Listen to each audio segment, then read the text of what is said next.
Desertification by Akidra Bowie.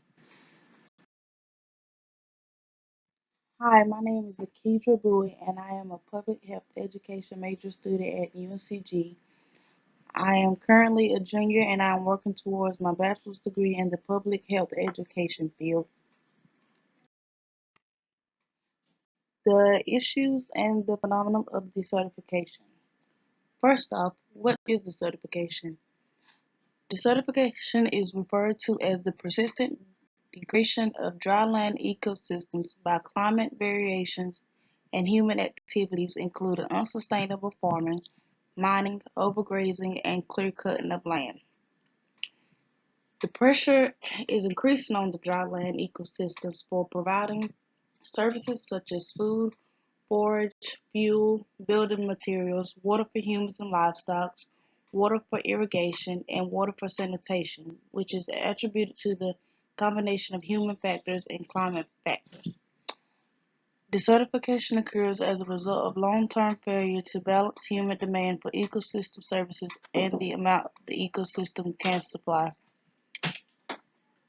The picture is a view of the parched ground of a lake bed in the Chalbai Desert.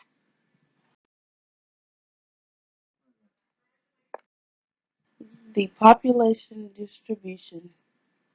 Which population communities are most affected?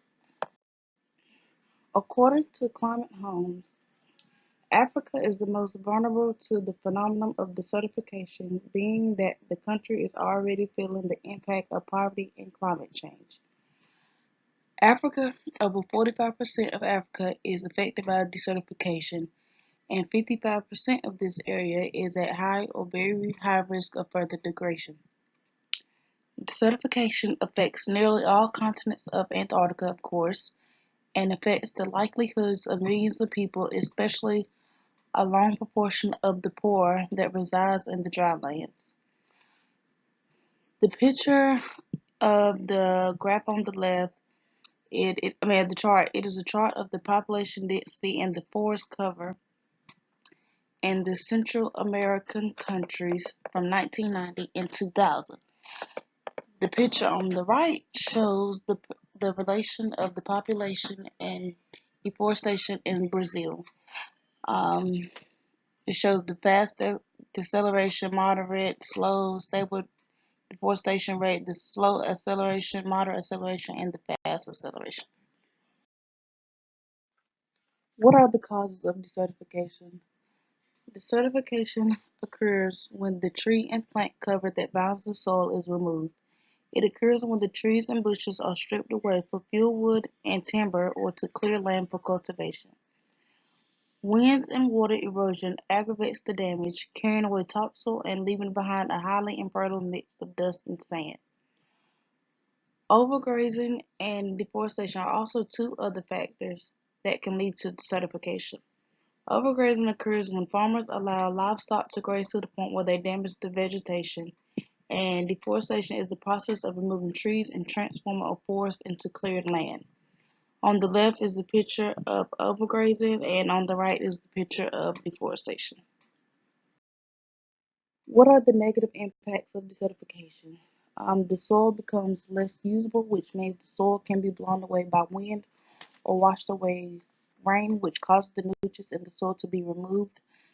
The vegetation is lacked or damaged, which means the loosened soil may bury plants or leave their roots exposed.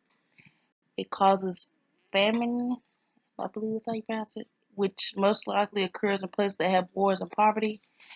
And it also causes food loss, which being that the soil is not suited for growing food, but if the population is growing, it will cause economic problems and starving. The solutions to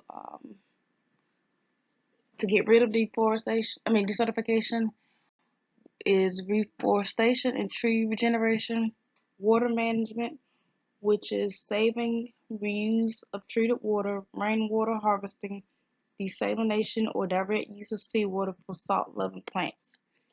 Fixating the soil through the use of sand fixes, shelter belts, wood lots, and windbreaks.